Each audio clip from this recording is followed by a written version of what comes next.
في العشر الأواخر ليلة خير من 1000 شهر، تنزل فيها الرحمات وتستجاب فيها الدعوات وتكفر الخطيئات وتغفر الزلات.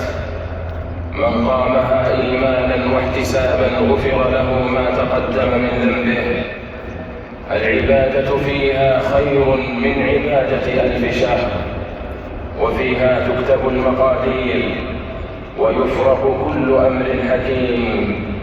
فاحرصوا على قيامها واجتهدوا في تحريها وجدوا في طلبها وتضرعوا إلى الله فيها، وحري بمن التمسها ألا يخيب، والله ذو الفضل العظيم.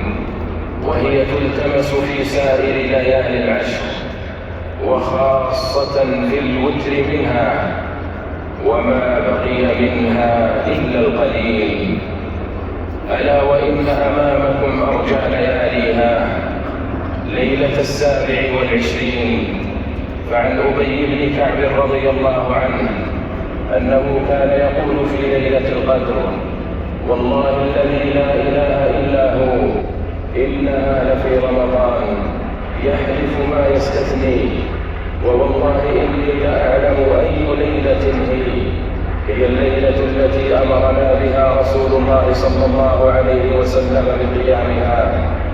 هي ليلة صبيحة 27. رواه مسلم.